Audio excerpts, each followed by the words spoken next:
All right, Farmer Chris, we are back for another episode on Season 5. Season 5. We're probably closing in on episode 9 or 10. Yeah, what's our goal was to get 10. So we're getting close there. I think we're going to get that. We started a little late this season, but man, we had a good dry fall to run. So. Yeah, just to recap everybody, the podcast is something we try. Actually, Jason and I started it, I guess, 5 years ago. I'll say several years ago you did, yeah. And it's nothing we can maintain year round, but not that we have any free time. We got a little slack time here. We got a little bit of slack time here. We try to get, our goal is usually to get 10 podcasts out every year. And you guys seem to enjoy them. So, did you ever think anybody would listen to two rednecks ramble? Yeah. Yeah. In a random garage in Indiana with a truck bed in the background? I think the curiosity is what the background's going to be every video. They can get insight on the Dirt Perfect channel if they watch this one. Yeah, they get a glimpse into the future. This is not the History Channel. These come out pretty quick, don't they? Quick. So, it's.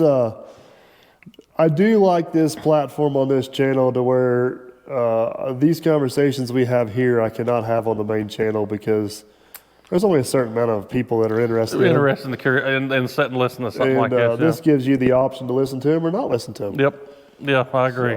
So, we got to go a little in depth on them and kind of shoot things off each other's head and see what we got. And sometimes we're just throwing noodles at refrigerators to see if they stick or not. That was a fun game as a kid. Yeah. So anyways, it's worked out well to have you as the co-host here. Basically, the last 2 seasons, too, our lives are pretty intertwined, and we're involved in a lot of the same stuff. So. Yep. Jason would have worked out if he'd end up moving down here, but due to lifestyle changes, he kind of took a back step of what his future plans was looking like. So we had to pivot and transition, and it's worked out. It's worked out quite well. It is amazing to me. Obviously, I get recognized pretty frequently from the Dirt Perfect channel. Yep. But you get recognized about equally as much from this channel. I do. It's I'll still never forget 2 years ago, the Indiana State Fair. Oh, yeah. Was it BC something? It was the blacksmith guy. But he worked in the blacksmith booth, and me and you were standing right next to each other. We stand right next to each other, and but he picked me out right off the bat and talked to me. Yeah, he knew exactly who you were. He didn't recognize me. And it took him about 4 or 5 minutes. He finally picked you out. Like, yes.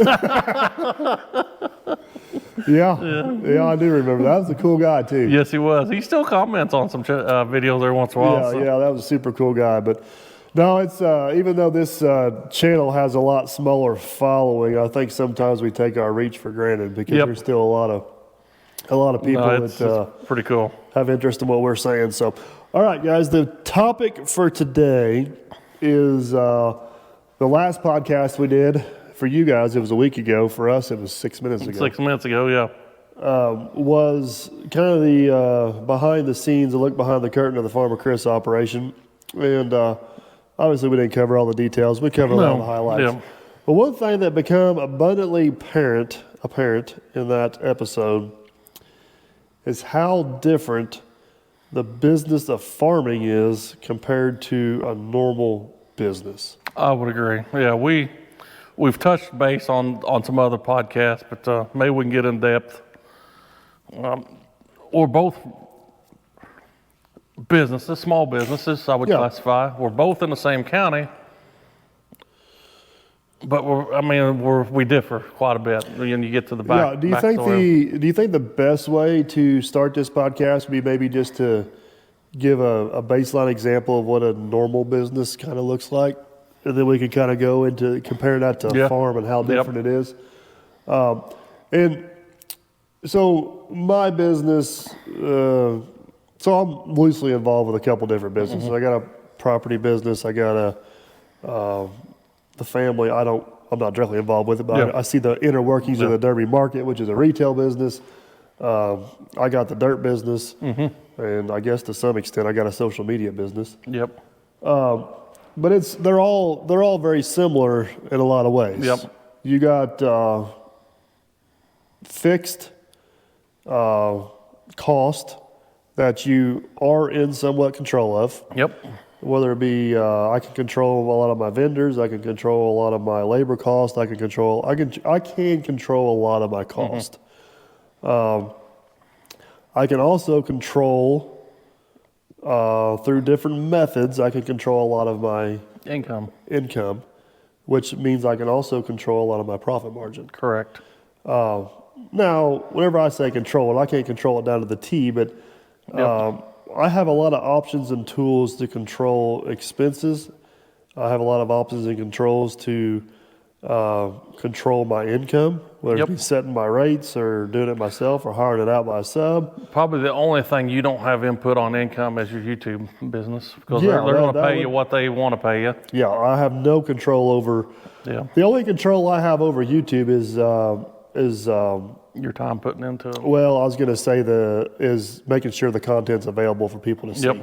Yep. But as far as what I get paid, I'm 100% at discretion of YouTube at that, which is what's caused me to diversify a little bit. But that golden number that most businesses look at is your profit margin, right? Yes. And I do have a lot of control over that number. Mm-hmm. Whether I control my income, whether I control my expenses, whether I control doing it in-house, whether I control subbing it out, whether I control what machine I use. I got a whole toolbox full of tools to help me manipulate that number. Yep. And the other businesses, the toolbox tools are different, but the ability to do that is still the same. Yes. Yeah. Yep. I would agree. And at the end of the day, it comes down to a checks and balances type scenario. And I don't want to say losing money for me is not an option, but it is a devastating blow. Would that be a good way to put it? Yeah. If you're losing money, something's wrong. Yeah, because it's a whole different ball game. So, and maybe we can go into more detailed descriptions of examples here in a little bit. But the farming world is quite different. It is quite different. We're sitting here in January, February, trying to get all of our balance sheets in place. We're trying to gather up all of our tax information. We're getting ready to head to CPA here, so that's doing a long form there. It gets pretty entangled. Right. Working on cash flows, projections. So just to give everybody a brief example, a balance sheet is basically what you look to spend and what you look to bring in, right? No, balance sheet, what I'm calling is your debt to assets. Okay, you're going that. Okay. Yeah. Okay. And that was interesting when we started doing some business with this banking operation, and I actually requested a meeting with the president. So me and Dad and John went to Evansville and met with the president and a loan officer. And one thing they recommended was to fill out a 1231 form. I remember you telling me about that. I'll fill this thing out, but they kept talking about a 1231. I said, I hate sounding stupid. Where do I get this 1231 form at? Because, in all worlds, it's form, form. And I said, it's not a form. It's a balance sheet on December the 31st. So that makes it a 1231. Which marks your end of your year or first year, however you look at it. So if you do, with what we found out, if you do a balance sheet 1231 every year, the same day, it's a true snapshot of what your operation looks like. So to give a little bit of background into that debt to asset ratio is crucial because it determines the amount of money you've got available to borrow. Because the banks, and we'll get into this in a little bit more detail here, you borrow money to operate, which is also a little bit unique to us. We normally don't borrow money to operate. We operate more off a cash flow basis than a borrowing basis. So let's just say, we'll just use random numbers here, but Chris has $1 million worth of assets, and he's got $100,000 worth of debt. There's a ratio in there, and I know it varies, but there's a ratio in there on how much money you can borrow. Yep. So he may only need to be able to borrow because of his debt to income ratio and his balance sheet. He may only need to be able to borrow $300,000. I know my banker listens to this podcast, so I'm either going to get a phone call I did a good job or I just really screwed it all up. So, and our ultimate goal is to get that banker on this podcast And that'll be a little bit of a different conversation about how he's able to help farmers navigate the unique business plan of and the this. other tools he's got in his toolbox. So. Right. So there's two things we get off a balance sheet: is your working capital, Which working capital is your current assets, which is anything that can be turned to cash in like the next 6 months. so that would be land. No, Land don't fall in there. nope, that's long-term assets. Okay, so that'd be like equipment. That's intermediate asset. Okay, so I'm striking out here. But This is going to be your asking cash questions. checking, savings, grain on hand, hay on hand that can be sold, So commodities, commodities. I mean, it's Okay. something that can be turned to cash, quick. readily available, versus your current liabilities, which is any outstanding bill that's due and any payment due in the next 12 months. Okay. So obviously you want a one-to-one, which is an equal cash flow. Ideally, you want a 1.2 to 1. You want $1.20 asset for every dollar of debt you got carried. Because we kind of look as a projection to make a 20% profit in ag. That's your ultimate goal if you can make a 20% profit. See, that's a different trade off the bat. I mean, I know this number varies a little bit, but 20% for us is good. We're not going to snark at it, but 30%'s better. You know what I mean? Well, and I can understand that too. But I think the amount of dollars we're talking. Yes. When we're working with millions of dollars in current assets versus, you make 20% off millions of dollars, that's a pretty good income. Well, yes, that's also another point to bring up is the size of the money sandbox you guys play in compared to what we play in is totally different. And then at the end, we looked at the debt to asset ratio. So you really don't want to get any worse. I think in banking world, they don't want nothing worse than 50% debt versus 50% assets. your assets. Yeah. Yep. So that's that's the two numbers we pull off a balance sheet. Yeah. And another conversation for the banker, he's got some tools to help massage stuff to make it fit into these categories. But I think the real difference is you have this big upfront cost Yes. at the beginning of the year to get this seed in the ground, which is, quite frankly, a astronomical cost between fertilizer, which you really have no control over. The only control is trying to outguess the market. Right.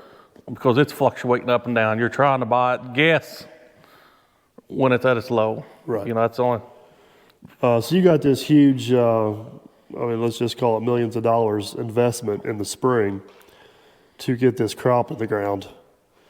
And then you are 100% at the mercy of the weather and everything else. The weather is the biggest thing. I don't know. Just an operation like us, most operations our size is looking to borrow around $2 million just to function for the year. Now, there are some well-established multi-generation farms that can start off working on a cash basis. Their grain in the bins is debt-free, so as they sell it this spring, that starts buying inputs. Like when we discussed with Dad, I'm gonna call myself a second generation. We ain't got quite that equity built up and cash flow going, just because for the last 25 years we've been putting our profit to growth. Right. I guess we're keeping our debt to asset ratio maxed out just for growth. Yeah. So to put stuff into a little bit of perspective, I got 30 to 60 day turnaround. Mm-hmm. So if I buy a bunch of materials for a job, I buy fuel for a job, I pay for laborers for a job, I complete the job, I build the job, and I get paid for the job is usually within a 60-day window. So I got to carry the expense of that job 30 to 45 days at the most. A lot of times it's less than that. Yep. So I got the expenses going out, then I got the income coming in, which covers the expenses, and hopefully 30% profit. You're starting off best case scenario with a blank slate. Yep. Borrowing $2 million. Yep. And carrying it for And then 14 months. And then carrying it for 12 to 14 months. Yeah. And with this 8% interest rate we got right now is a huge line item that has grown. Well, in our that's cash flow what I was going to years. go with this, because these banks don't give you this money for free. No. So in my scenario, if I need to borrow $10,000, $15,000, $20,000, we used to do this more common back when we were building houses because we had a lot more expenses in materials.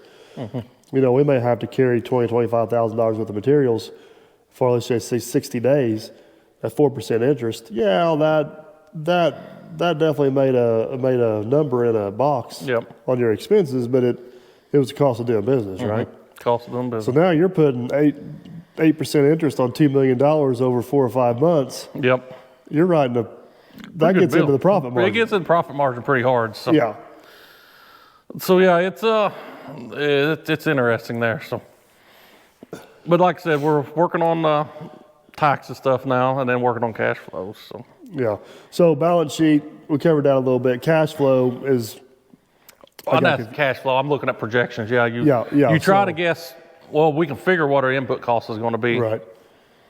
So close, unless Mother Nature starts tweaking it somewhere through our program. So just to kind of go through your spring routine, first off, you got to close out the last year. So you get your taxes done, get all that established. Yep. Figure out where you're at. Then you kind of balance yourself out between what you borrowed last year, what you had come in, and where you equaled out on that. And then you move yourself into your projections, your cash flow. So that also is different for you guys than it is for us, is you can kind of take into consideration what your input costs are, what your grain yield's going to be, and what your grain price is going to be. See, the yield we use, we try to use a 5-year average. Right. That's going to get you a starting point. USDA guesses what they think the fall price is going to be. That's about all you got to go by, unless you start forward contracting grain. Then you can start plugging real-time numbers.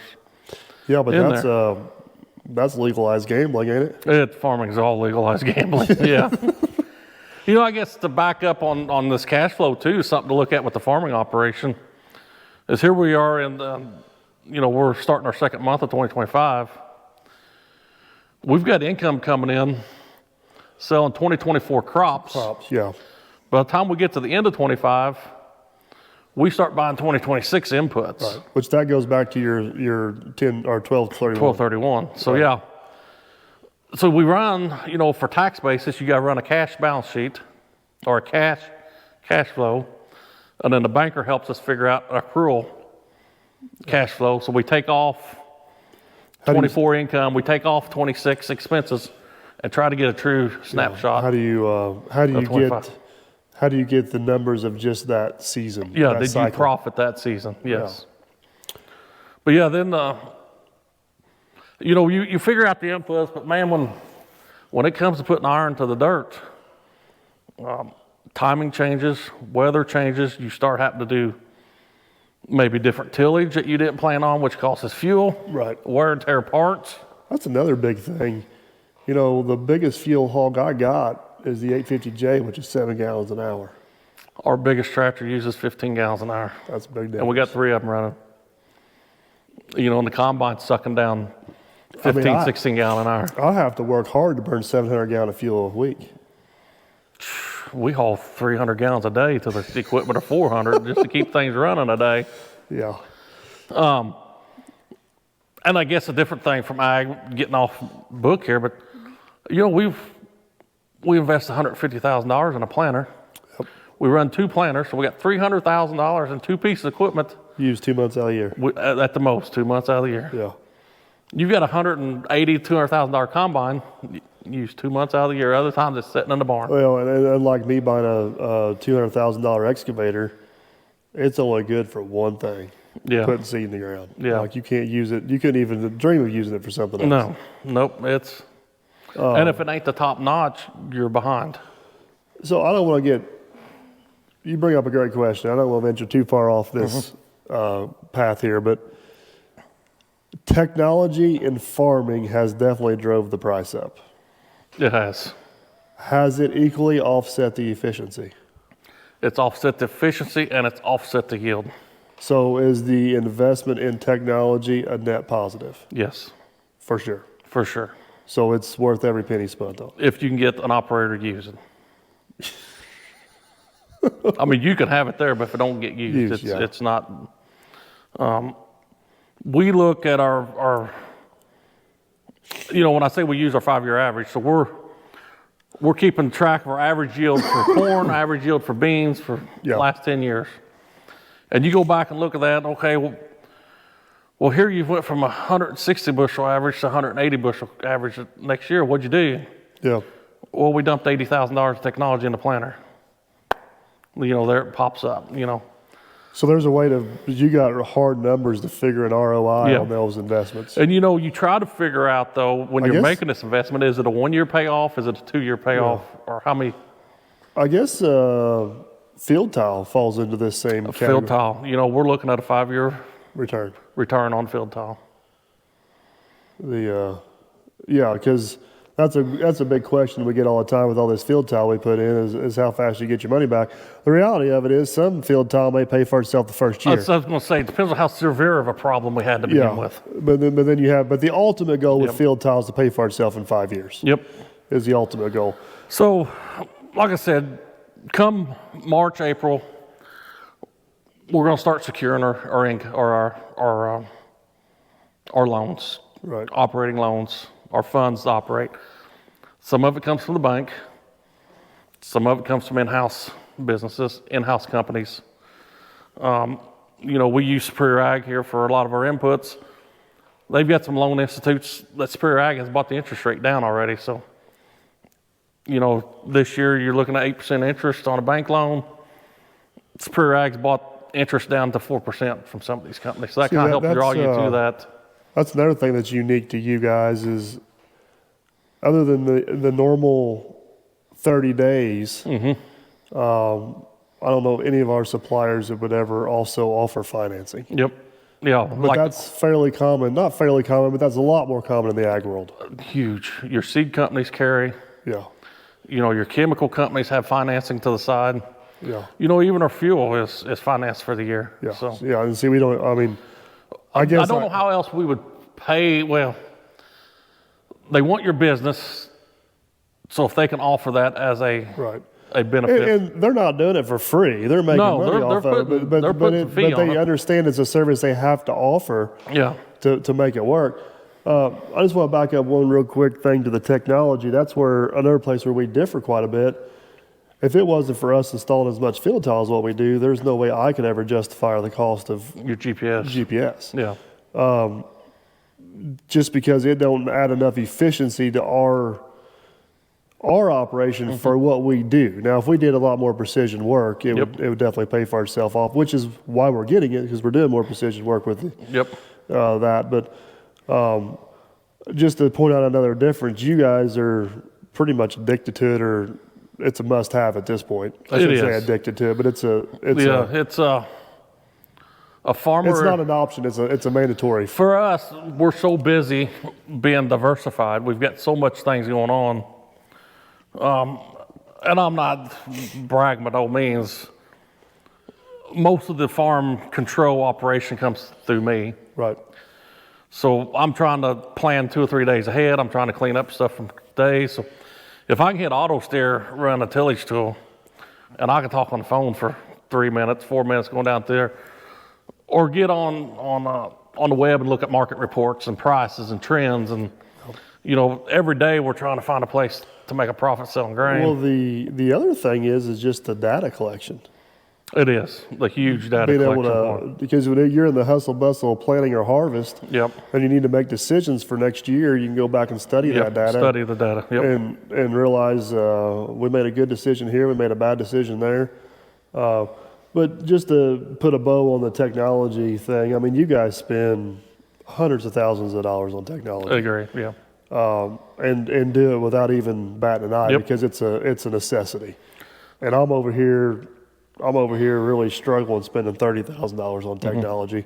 because I can't get that ROI like you guys can. Yep. There's different technologies, has different return on investments.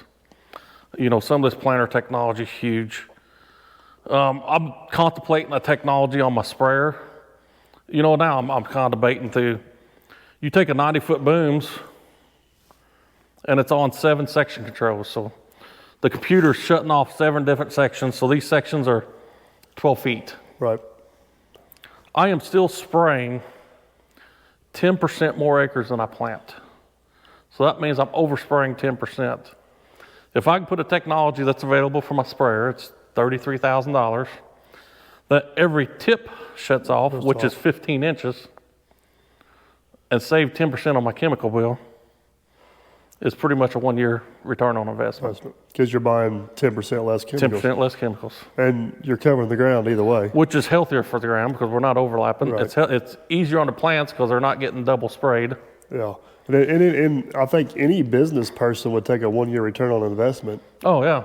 But the problem is when you're at that 55% debt to asset ratio, you can't have that. You don't have the funds right. to put in there, Yeah. even though you can see a return on investment. Just for another example, you were kind of had this same conversation whenever you put the wind system on your own bean head. Yes. Yeah. Your ultimate goal with that was if you could just make, was it 2 bushel an acre? 2 bushel an acre. It paid for itself the first year. Yeah. Oh, 2 bushel an acre is $20 an acre. And you cover 1,400 acres of beans. I mean, that's $28,000. Yeah. And the thing cost me $14,000. Yeah. So. And then if you can make that investment, then it allowed you to eventually upgrade to draper head. Draper head. Everything's a stepping stone. So, all right, not to get too far off subject here, but get back where we were at. So you closed out your last year. That gave you a chance to get your debt to asset numbers. Yep. Then you start getting in on the money you need to put the crop in the ground. And that's what I'll be. Currently right now I've got my balance sheet done. I'm working with CPA stuff now for taxes. Here in the next 2 weeks I'll start working on inputs. I'll go field by field. What chemical do I need? What seed do I need? I've already got the seed ordered. I just got to plug in what that seed cost me for that acre. Right. And then fertilizer. And then those you can pretty much get dialed in. When you start looking at your cash flow, your fuel, your repairs, your supplies, you just kind of got to use a rolling average and see where you're right. going to on them. I guess your method of that now is you've been doing it long enough. You kind of got We've got a history, history. With the banker. He can throw me out a 3-year past expenses, but he's pulling these numbers off real-time taxes.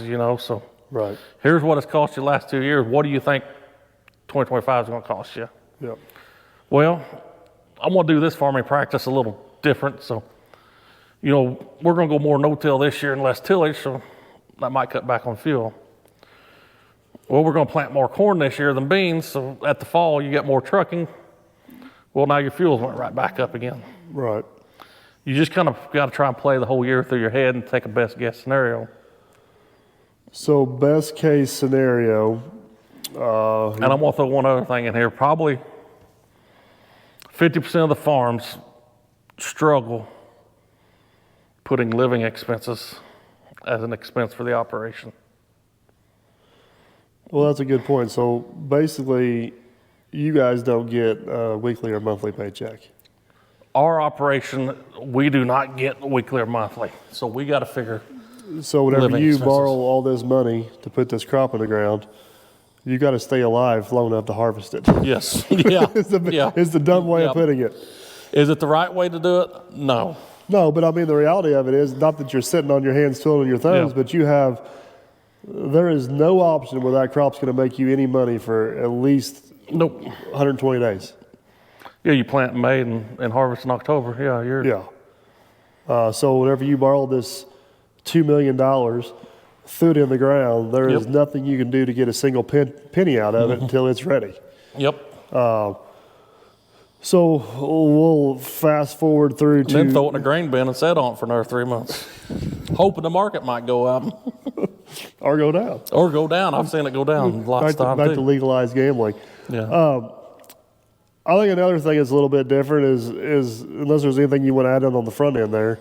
No, I mean, you're just like I said, you're trying to use a 5-year average, use a realistic price to figure out what your income is, and then we've got to start adjusting our inputs versus you try to get a positive cash flow going into I think the one thing I'd like to add in on there for you is, I don't know why, but every input you guys buy is at, like you are the end user, it is at a retail price. We buy the retail price and we pay the trucking to the farm. Yeah. Where in my world, the construction world, wholesale prices is probably the most commonly used term. But a lot of our suppliers will sell to us at a marginal discount with the intentions of giving us a margin to be the final reseller. Yeah. I don't actually operate under that practice a whole lot because I don't move enough product to deal with sales tax, because if I mark that up, I got to charge sales tax on the difference. And the accounting becomes not being an issue. Back in the day when we built houses, we were moving bigger quantities of stuff. Yep. But there is an advantage to me being a contractor and not having to pay full price for a lot of things. Yep. Where you guys basically are considered the end user, so you We're the pay end user. full retail price for it. So let's fast forward to fall here, and I'm going to set you up with a loaded question. But the crop's ready. You're heading to the field. You start harvesting. Everybody sees those grain trucks roll into the elevator. You can do the math on a load of corn, but it's what, $10,000? No. A load of corn is going to be about $4,000 to $5,000. Then beans would be. A bean's going to be $9,000 to $10,000 a load. so- For right now, today's economy. Yeah, so a semi truck rolls in down there. You got trucks rolling left and right. Yep. So let's call it $4,000 for a load of corn. Yep. $9,000 for a load of beans. Checks are coming in. You're padding the checking account, getting ready to plan for vacation. No. No. I mean, most banks that do line of credits has their name on the check too, so Right. they're the first ones that get paid off. Which is way different in my world. Yeah. So if I was to go get an operating loan, the bank really has, I don't want to say they have no interest in what I'm doing, but all they really care about is I make a monthly payment. Yep. So from whenever you finalize that loan in March to when that check starts coming in October, are you responsible for bank payments in between? No. Which is also different. Yep. So basically the bank realizes you have no income We have no income. until that grain starts coming Yep. in.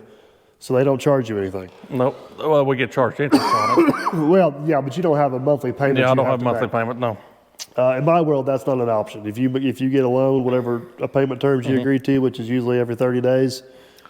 There's a couple different types of line of credit. So, some institutes are doing like a 3-year line of credit. So you You can just you keep are rolling kind of on. in charge of it cash flowing. We run a 1-year line of credit. It's a one-time drawdown. One-time Once you payback. borrow it, it's done. If you got money to start paying back on it, that's great, but you ain't gonna be able to borrow Right. it again. Once you. Yeah. So basically, So for this, yeah, it's a one-time draw. Let's just say they give you $6 million for 3 years, Yeah. and you pulled out $5 million the first year and didn't pay anything back on it. You're going to figure out how to work Yeah. on $1 million. Yeah. Because they ain't giving you no more. They ain't give you no more. And then at the end of 3 years, you better cough up $5 million. You better have her all coughed up. Yeah. Yeah. So how does that work? So you start hauling all this grain to the elevator. Going back to your cost of living, they can't take the whole check, right? Yeah, they take the whole check. They take the whole check. They take the They whole love check. you that much. Yep. So basically, and I mean this with all due respect, I'm not crapping Yep. on a bank, but the bank takes priority over everything. On our operation, they do. Yes. Right. So you also have to figure in all your operating expenses into that loan to get You better have every dollar figured in that because you might need. you're locked in right there. Because if you get to Yeah. a point where you run out of money, you don't have that bank loan paid off. You still don't have any money coming still in, even don't have though no you may money. have money out in the field, right? That's where I start getting stressed out at. Yeah. Yeah. So Is that called crunch time? it's crunch time. Yeah. And if Mother Nature throws you a curveball in the fall and pushes harvest back, or you get a rain event, it starts pushing everything back. So yeah, like when I figure for my line of credit, we're figuring from March the 1st. Anymore, I figure till November the 30th. Gotcha. Anything I think I'm gonna need any expense, I've got figured in that operating line. So is November 30th also, does it go to the end of the year? Is that when it has to be paid in full? No, it don't pay. Mine don't pay back till like next April. Gotcha. But I can't pay nothing else until I get them paid. So that's priority to get them paid. Yep. Nope, that's priority.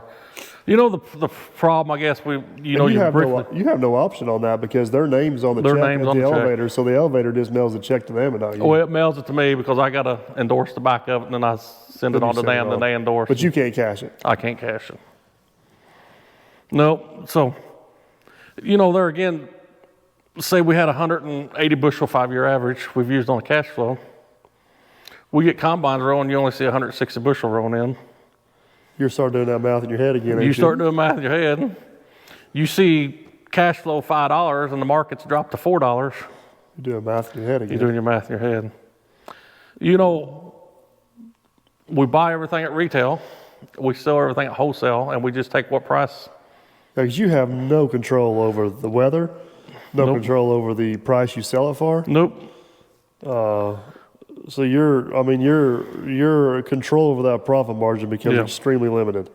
You look at, let's just say I would sell 400,000 bushel corn this year, and the price moves $1 a bushel. I've either lost or made $400,000. Which is almost $1 million swing. $1 million swing. Over $1 a bushel. Yeah, over $1 a bushel on corn. But if you took it to 50 cents, that's $200,000. Yeah. Big money. Yeah. And the Board of Trade, you've got outside investors that don't even farm. People trade the Board of Trade of grain just like stocks. You trade stocks with Amazon, Walmart, or whatever. They're just trying to play the environment, word on the street. So basically much volatility in the grain market anymore. What Chris is saying is you get a big money guy that may have nothing to do with farming, but he sees an opportunity. He may go buy 2 million bushels of grain. Of paper grain. Yeah, and then just sit on it or pay storage on it for... Well, you don't have to pay storage. It's just paper grain. They've just bought paper. But they can sit on it for 6 days, 6 weeks, 6 months, and then the price goes up $1. Yeah, then they're going to sell it, which thinks the market's flooded, and then... Yeah. And there's also a lot of other, not to get way off subject here, but tariffs and government stuff. There's a lot of other... Yeah, the tariffs, I had that on my notes here. It didn't work out for the ag industry last time. We discussed in our current events podcast. He just issued tariffs for Mexico, Canada, China. Mexico's our largest corn importer. If we've got them mad, where's this corn going to go, you think? But if I think I got my numbers right, somebody can correct me. If we did not harvest another kernel of corn this year, we've only got enough corn in storage for 3 months. Really? That's our stock, our world-ending stock. So we've got Mexico mad. They're going to go Brazil and buy corn. Well, whoever was getting Brazil corn just got cut out. So it's going to have to come around and get U.S. corn now. Eventually. It's going to be it's going to give the supply and demand a hiccup till everything gets reset. Which, unfortunately, again, you have no control over. No, we have no control. Politics. Other than voting.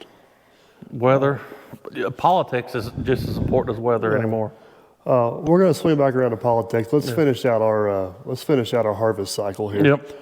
So if everything goes perfectly as planned, at some point, which hopefully I'm sure you have this figured as a predetermined point, let's just say it's 50% of the way through harvest, you get the bank paid off, right? So at that point, that money coming in is still not yours because you still got to pay off the fuel guy. You got to pay off the chemical guy. Seed guy. You got to pay off the field tile guy. Yep. You got to pay off land rent.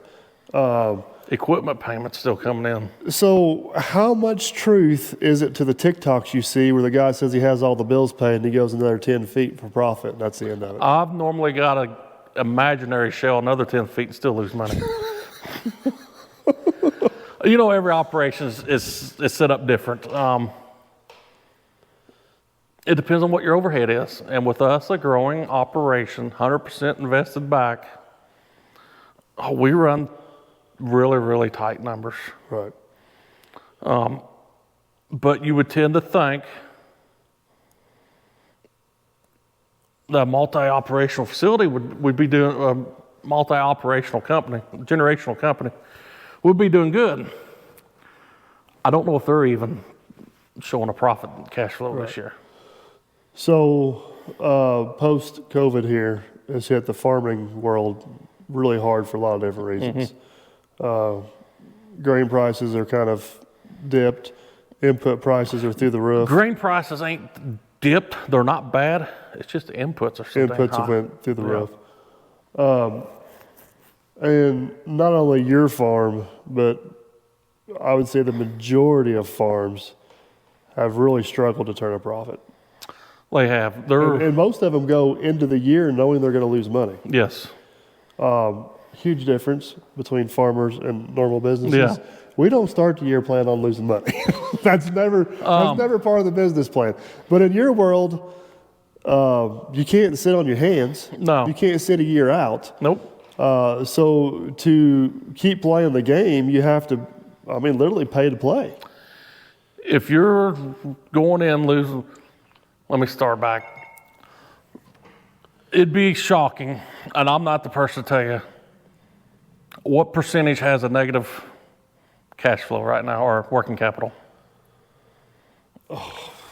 In the ag industry, it's huge right now. I'm going to tell you. The sum of this word on the street, the 2025 cash flows are negative for this year. Which basically says, again, the farmers are planning on another year of they're literally paying to work. Yep. The exact opposite of the way it should be. If I set out, 1,000 other farmers set out, well, that's took supply off the market, so the price is going to skyrocket. So the guys that's in there, their negative cash flow might have went to positive cash flow now. We farm gambling. South America is going to have a bad crop.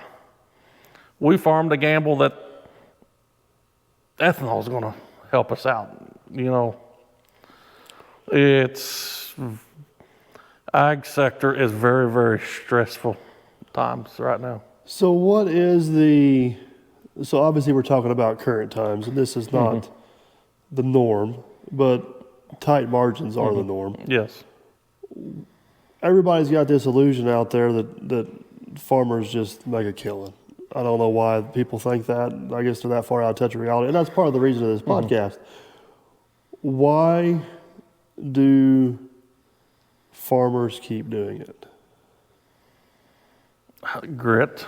Just is a It's passion? family lifestyle. That's all they've ever done. That's all they've ever known. The hope that something's different around the corner. Right. I don't know. It's tough. There's times me and Dad's even had discussions. The money we've got invested in our operation, with the stress we've got lately, break even. We could have bought 3 brand new Peterbilt semis and made Just went and hauled trucks. Or drive trucks and just made a healthy living. Now the truckers are going to hop on here. Well, there ain't no money in trucking. There may not be. It's greener on the other side of the fence. There may not be money in trucking, but it's a lot more predictable. Right now, at least, it's a lot more predictable income than farming. So I want to explain this somehow, way, shape, or form. I guess the best way to describe you guys right now is asset-rich, cash-poor. Yeah.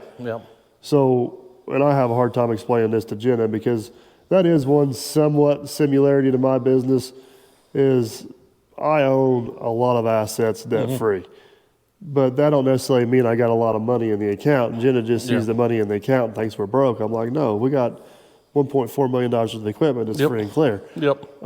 Now, to your point earlier in this conversation, that's not as quick to turn into cash. It's not as quick. That's an But intermediate asset. it's a tool in your toolbox to do a lot of things if you need to do. So, to your point, between land, equipment, and other assets, yeah, you guys could liquidate, go buy 3 or 4 trucks. Yep.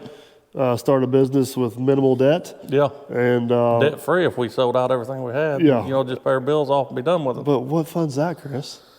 It's the lifestyle. It's the grit. That's what I say. All right, so I feel like we've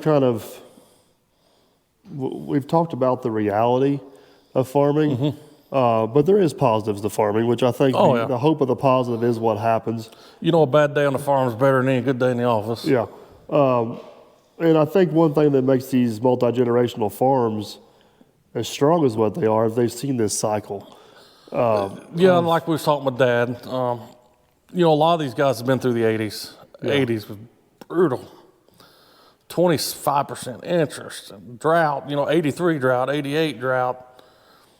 You know, a good year in the 80s, 100 bushel corn. Yeah, If we're not pumping out 200 bushel corn, we're going broke right now. right.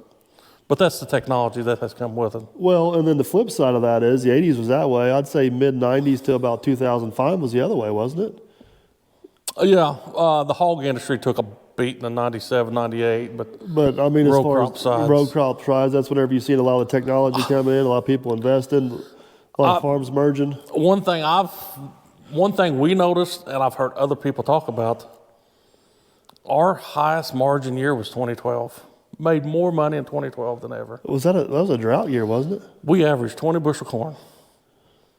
Made more money than ever. So does that circle us The back? price went to $8, $9 a bushel. Crop insurance Come in. paid out, come in, paid out huge.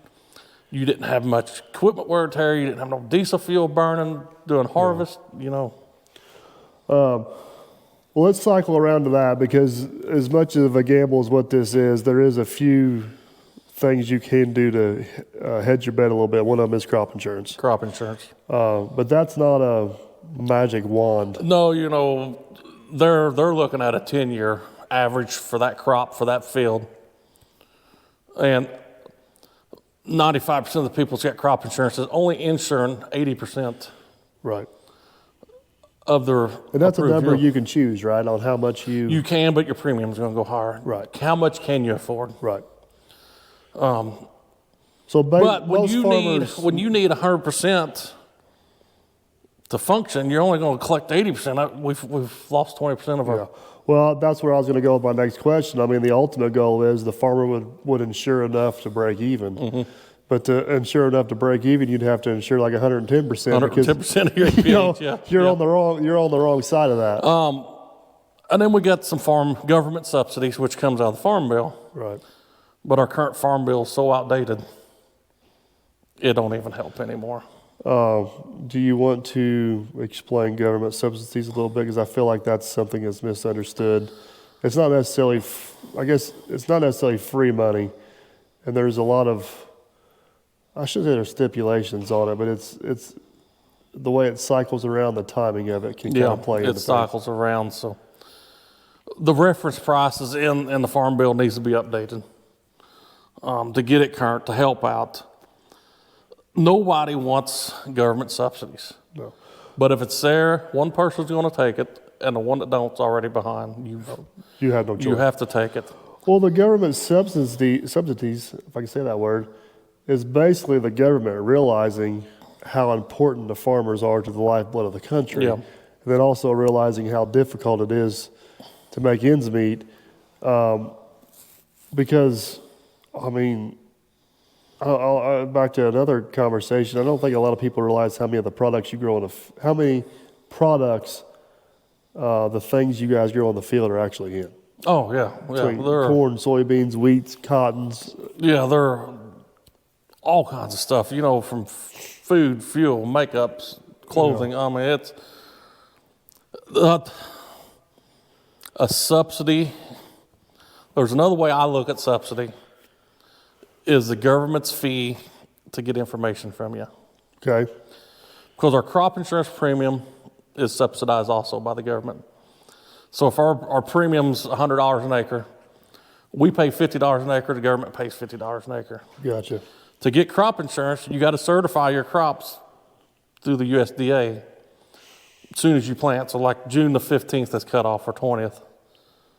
They know how many acres of corn, how many acres of beans is planted. Yeah. Well, if there's a bad year, we're going to give you a subsidy for it. So they've hung the carrot in front of you, get you to report these. We're going to subsidize your crop insurance if you report it. But then they go and start, now all the investors have the acres, so they start manipulating the market. Gathering information. The USDA is going to take their first guess March the 10th of how many acres of corn, how many acres of beans are going to be planted this year. Really? That will start manipulating fall price. Oh, it's crazy. I'm not even a Through farmer. the year, they give out crop reports. It's the second Thursday of the month. So August is the first guess they're going to take at yield. And it's just strictly a guess. But man, if it's off A little bit. an average, it fluctuates the market up and down. September, October, November. Well, farmers that don't have no on-farm storage has sold all their grain by November. They come around January this year and said, oh, we messed up. We overguessed at 3.5 bushel an acre. Well, corn prices went up 40 cents. Yeah. Well, everybody's done sold their corn. That don't help. That's when that. It got me so aggravated that they manipulated the market that bad. 3.5 bushel don't sound like much. But when there was 92 million acres of corn planted, that's a lot of corn. Yeah. That's not in the market no more. And that's whenever the ROI on that grain bin pays off real quick. Yes. Real quick. But January 24, the corn went down, and it killed me to have grain in a bin. Yeah. You can never outguess Yeah. the market. So 2023 was not a great year. 2024 was not a great year. We had a good yield in 23. The price was bad. Right. 2024, for our area here, we got so much rain late April, first 3 weeks of May, or late planting, knocked our yields. Right. You plant soybeans first week of April, they're going to out-yield late May beans by like 20 bushel an acre. Which is a huge amount. $200 an acre. Yeah. It's all in timely planting. So I guess my question is for you, obviously this isn't a sustainable path for a long period of time. So what needs to change, or what can change to make farming a more viable business?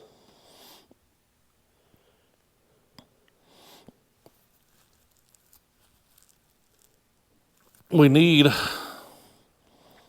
to keep finding uses For your for our product. products. People get aggravated with ethanol because they think it's taken out of the food chain. It's not. The corn we're using for ethanol is not food grade corn. No. The byproducts coming out of an ethanol plant is better protein for the livestock than feeding them straight corn. I think if population would grow, it's going to start eating into it. I'm scared that too much crude oil, corn prices follows crude oil, just because ethanol has to compete with the crude oil part. So we need good trade partners. We don't need to be pissing them off. Now, we got a government subsidy 8 years ago because tariffs killed us, and they seen it, so they subsidized the ag industry. Will sustainable aviation fuel take off and help the market?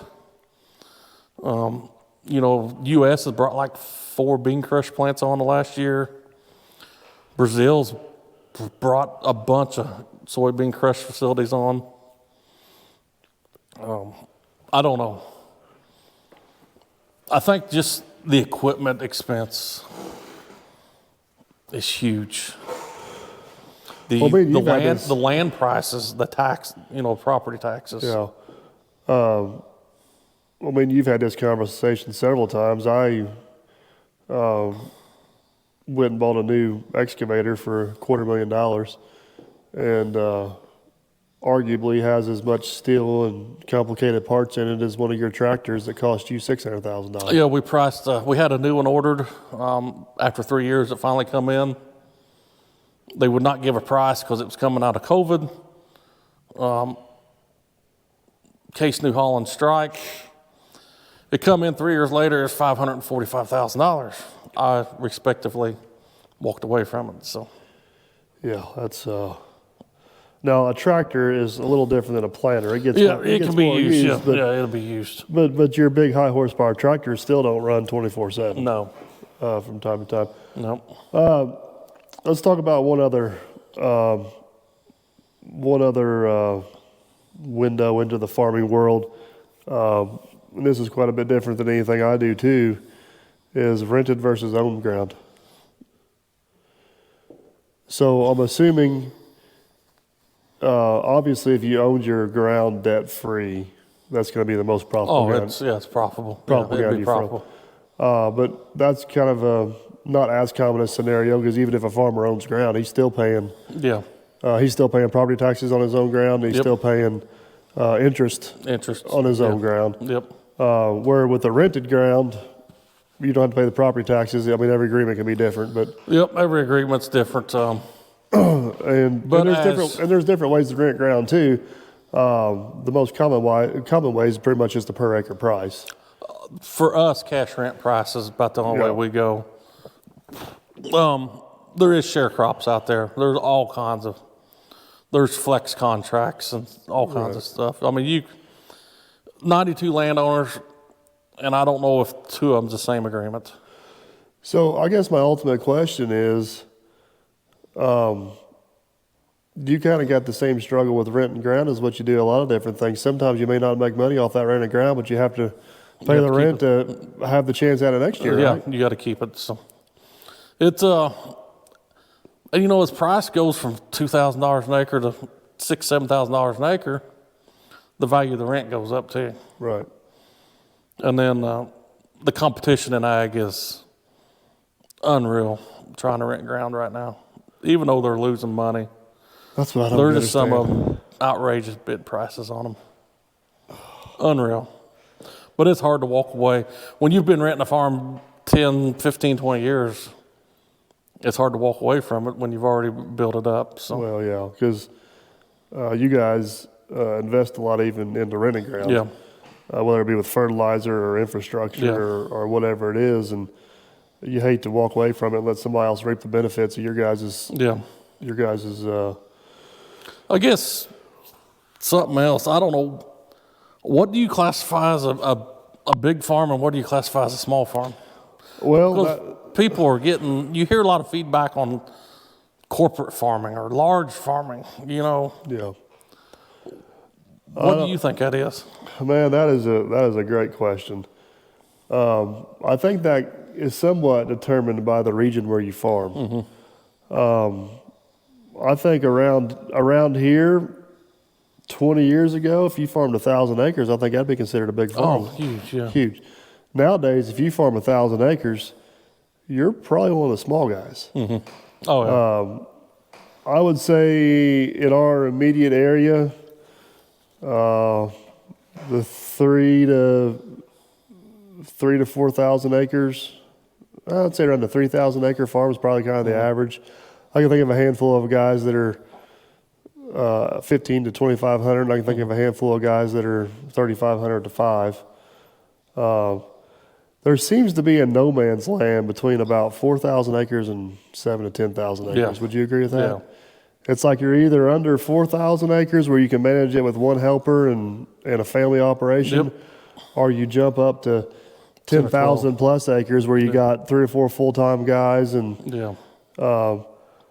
I mean, I think around here, an average, I don't know if I don't know if there is such thing as a small farm anymore. An average farm is probably farming between 2,000 and 3,000 acres. And I think your big guys are 10,000 plus. You asked me something, kind of putting the two together here. What can help a farming operation? And then how do we fight corporate farms? Which I don't think, even though they're large operations, people think they're corporate. They're still family owned and family run. It's just that somebody just kept buying out all these smaller farms. Is to watch your wallet. When you go to Walmart, we've got Prairie Farms milk there. Yep. And you've got Great Value milk. Well, Prairie Farm is a co-op here in southern Indiana. It's probably going to cost you $1 a gallon more. Most of Prairie Farm's farmers has less than 100 milk cows. Yep. They're all right here local. They're all right here local. Smaller family operations. Great Value comes from one large dairy farm with 40,000 cows. Well, if you want to help small farmers, help the industry. I know this guy's making money, trying to make money too. He's just a big farm. If you want to help the small local farms, try to buy local, and it might cost you $1 or $2 more. Well, but I go think to farmers markets, I think Prairie Farms is a good example, though. The quality of that product is well worth $1 to me. Yeah. It's kind of a get what you pay for type deal. We seen when COVID come up, the freezer meat, the meat really got scarce, or got scared in Walmart. These small family butchers could not keep up. Yeah. So many people went to buying on-farm meat, beef, pork, whatever. But you're getting it from a local farmer, a local individual. It's going to cost a lot today. But over the year it takes you to eat that meat, it's cheaper per pound. Yeah, I would, my suggestion would be, and it's right in line with you, and I was going to go to the same spot, is if you live in a big city or a metropolitan area, you do not have to drive very far out of town to see a farmer's market stand. A farmer's market stand. And I would encourage you to not only buy from that stand, but build a relationship with that farmer. Because it'll be some of the best stuff you ever got, and you will get an education you never even knew existed. Yeah. Because these farmers, man, they're some of the best damn people you're ever going to meet, and the most honest people you're ever going to meet. Say honest. Yeah. And they work harder for $1 than anybody. And I don't know of a single farmer, well, maybe one, that wouldn't screw himself before he screwed you. Yeah. But one of the big talks right now is eggs. Yep. $8 a dozen. They're looking to go up 25%. I guarantee you, there's somebody within 5 miles of you selling eggs that has a backyard flock selling them for $2 or $3 a dozen, and have more than what they know what to do with. Yep. No, I agree with you 100%. The farmer's market is not that far out of touch with anybody in the United States. I can promise you that. And just to experience it, go if you're worried about, all these people are all worried about where they eat. If you want to go to the source, go to the source. It's not that hard. And they're all 90% of them's got open gates. They're not that hard. We're proud to show what we got in them. And if you're a city slicker and you show up on a farm and you want to preach about how they're ruining the environment and all that, you're going to get your ass ran off. Yeah. But if you truly show up wanting to get educated, they will take days to spend time with you. Because of the wholesale corporate market we have been forced to sell to, and our margins cut, we have to use practices that may not need to be used. Yeah. I guess to kind of wrap this up here a little bit, I want to hit on a few other subjects, but the thing that just absolutely blows my mind about farming is the conversation we had about what you're experiencing here today is the same conversation they probably had in the 50s, 60s, 70s, and 80s. And these multi-generational farms have become really good at capitalizing on the good years and knowing that bad year's coming and not having to pay that bank all that interest money to keep that number down and keep going. And interest rates were low there for a while, which helped as well. They're creeping back up. And I guess my last question for you is, we mostly talked about grain farming. You guys also do hogs and Cattle. Are those markets as? I mean, is it the same? Is it the same conversation with just different commodity? The hogs and poultry are commercialized. I mean, you've got some large operations. JBS is a Brazilian-owned meat company. The swine processing facility in Louisville, Kentucky is JBS owned. They contract growers to raise sows, pigs. I mean, it is so commercialized because you can put pigs, poultry in confined feeding operations in small footprint of the ground. Controlled. The cattle industry. I want to hit on one thing, just randomly, real quick. People here can find feeding operations, and they always automatically start having all these negative thoughts. Mm-hmm. But what they don't realize is how it controls the health of that animal. It does. There's way more positives to it than. And I made the comment the other day. January the 5th, our electricity got knocked out for 6 hours. We're struggling. We're getting wood fires fired up, getting generators fired up. You don't have all your creatures of nature that you're used to having. Right. My pigs didn't even know the power went out. Yeah. Generator automatically fires up, switches power within 3 seconds. All their lights, all their water, all their feed, controlled environment. They're not exposed to all the bacteria that the wind and the birds drop in on them. There's I don't know, it just kind of cracks me up a little bit. Everybody wants this free range stuff and all. I'm like, do you realize what that animal's exposed to versus what it wouldn't be exposed to? Yeah. And there's pros and cons of both. I'm not advocating for one or the other, but I don't know. I just wanted to hit on that. Everybody hears control or confined feeding, and everybody automatically thinks, "Oh my God, the animal's in prison." Yep. No, they're in a spa half the time. Yeah. They've got her made. The cattle industry, because of the cattle on the grass, it takes in our area. It takes about an acre of pasture per cow, acre of hay Per cow. per cow. You get Montana, it takes 50 acres per cow, just because the vegetation ain't there. But I don't know if the cattle industry will go commercialized as what the other animals is. So, just a brief explanation of commercialized. Large industry, Controls integrated control. Yeah. Because a lot of the cattle stuff now is more of a, I don't know if it'd be local based, but it's more smaller operations. Smaller operations for sure. Yeah. Just a farmer's our own worst enemy. If we'd be happy making 200 bushel corn an acre every year, that's great. We keep trying to get that next step above your neighbor. Yeah. Next thing you know, you're getting 300 bushel corn. We keep flooding the market. The price keeps going down. I mean, I was gonna bring that up. Actually, it was in my mental notes of yield and equipment envy. Oh yeah. How many purchases were made just because the neighbor made one? I know. You know what I mean? And I think you guys are not as guilty of that, but I've seen a lot of it happen. A lot of them. Yeah. A lot of it happen, and we run pretty lean on equipment, and I'm not. We buy a lot of used equipment just because we can't buy that new paint, So that's my business theory for sure.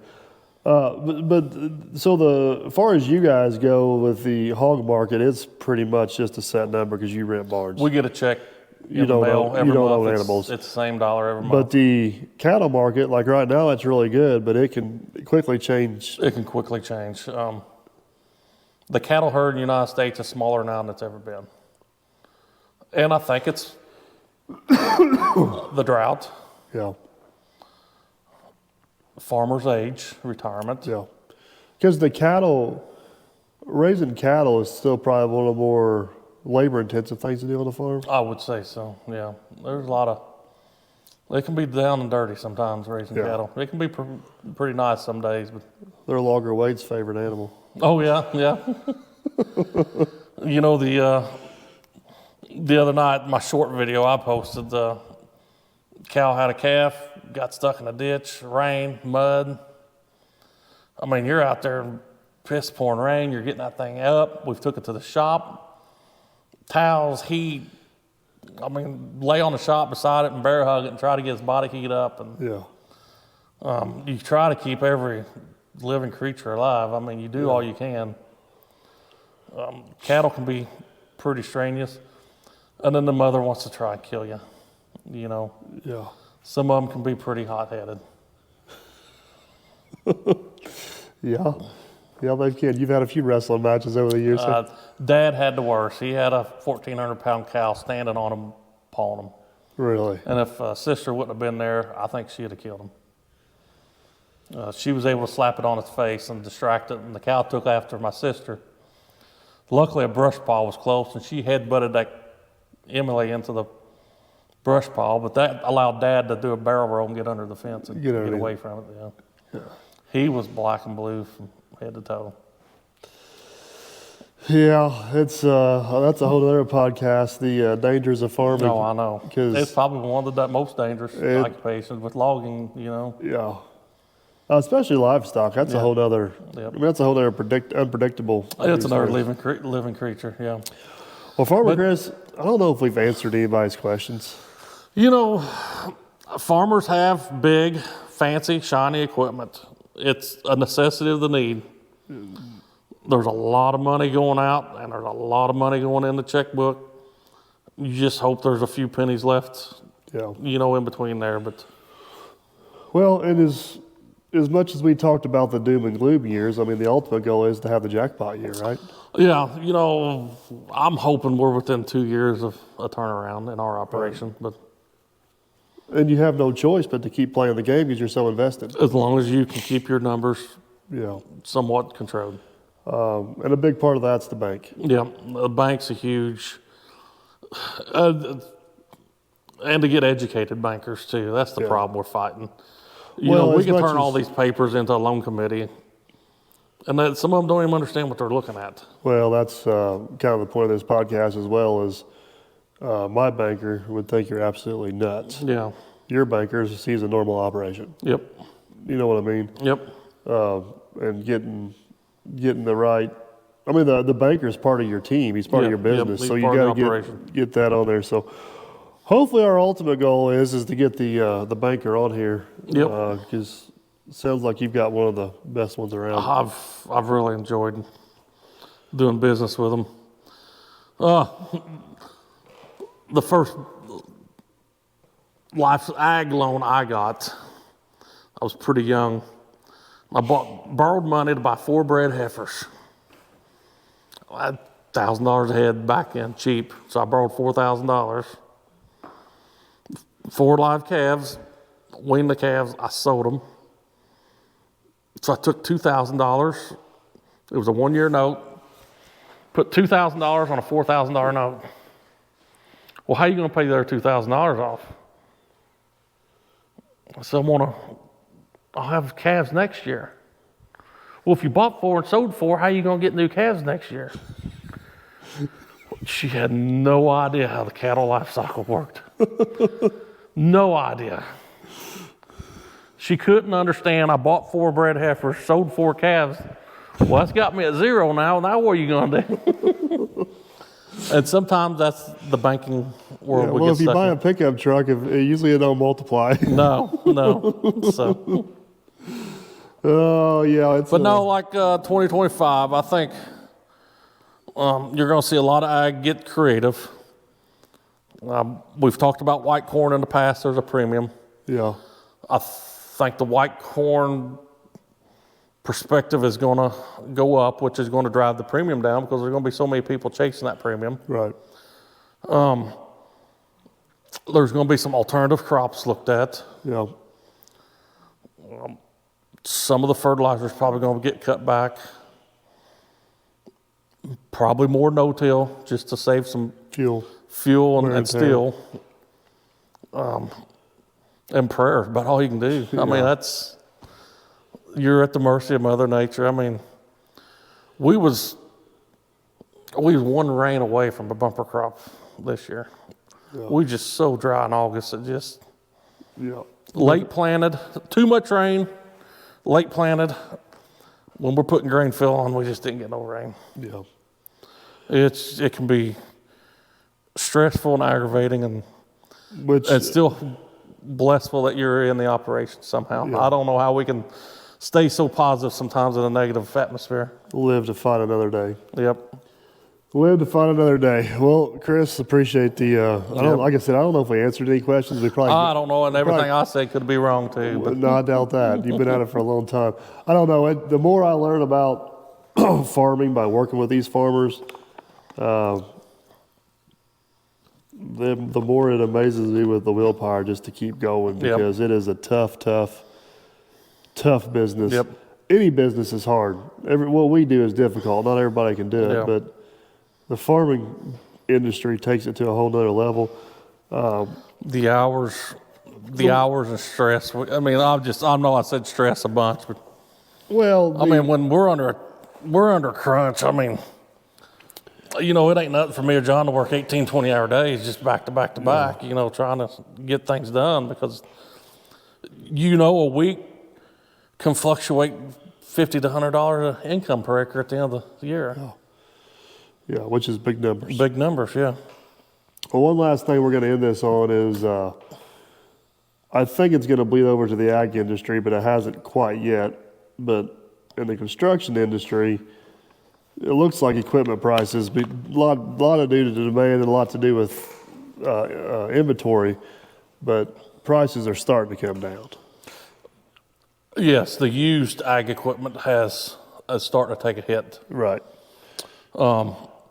which is now the time you need to be buying, which is the time no farmers have any money Right. to buy anything, and that's why it's Which, down. hopefully, I mean, I don't want to get off on a rant on this, but John Deere, all these big players are going to have to reevaluate their. Exactly. Because to your point of waiting for a tractor for 3 years, that's not the case no more. They got them sitting on the lot now. Now it's costing them money. Yeah, now it's costing money. Yep. So they're going to have to start reevaluating how they go about it, and hopefully be one of those vendors. Which that was John Deere's claim to fame back in the day, as they helped finance farmers. That's why a lot of farmers were so dedicated to greens, because of the financing options. So I think they're going to have to find a way to get back to that to some way, shape, or form to start being I don't know. I feel like all the major manufacturers kind of got out of touch a little bit with the reality of the farm. You mentioned John Deere financing. I'll tell you a short little thing I noticed is we do have a small revolving loan with John Deere. I mean, we're only $20,000, $30,000. And fall of 23, spring of 24, things started getting tight and buckling down, and there were some debt collectors calling, what's your plan? What are you going to do? How are you going to work through this? And typically John Deere, prior to this, if you miss a monthly payment, they're calling. And we waiting for to sell grain out of the bin that, we had a bill due in January. I paid it in March. Never got the first phone call from John Deere. Really I think they just realized that it's going to take time for this to all work through. Well, I hope that's the way. I hope that's where they get back to, because that was John Deere's strength for a lot of years, was being that in tune to what was going on. Yeah. And being a helping hand and not a nuisance. And I don't know if it was COVID, if it was the times, if it was the strike. I don't know what it was, but for some reason there seemed to become a disconnect there. And it's just, I'm not picking on John Deere. It wasn't just John Deere. And those relationships don't exist on the construction side. And I think some of the problem we're seeing in all industries is they're not looking out for their end customer. Yeah. They're trying to make an investment side happy. Yep. Oh, look, we made 30% profit this year. Now we're going to give you dividends back Somebody over wants here. to walk into a board meeting and say, look what we did. Yeah. And unfortunately, a lot of times that is a short-term solution. Some of these CEOs, yes, they've got a hard job. They've got a lot of responsibility. Do they have $30 million a year responsibility that they're getting paid? Yeah. Yeah. There's a lot of company profit eaten up At the top. at the top that could be passed down to make equipment cheaper Well, or any product cheaper.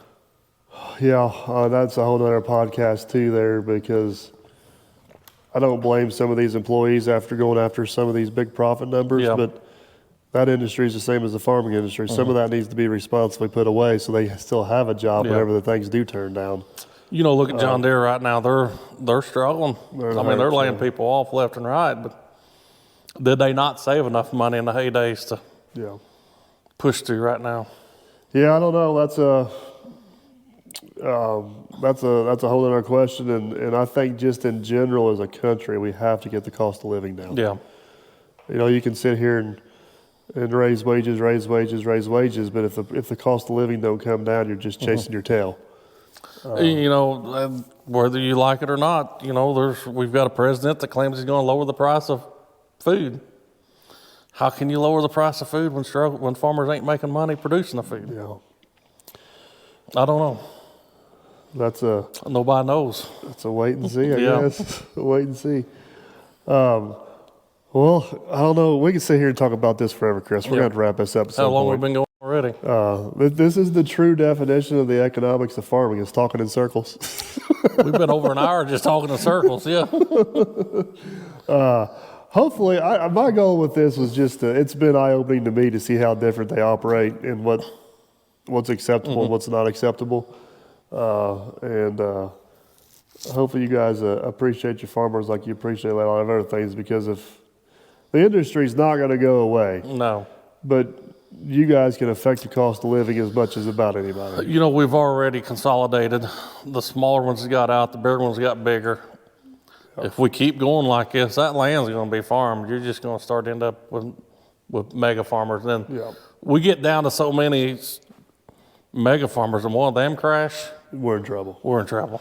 The other thing we got to be worried about is if outside countries start farming for us Yeah.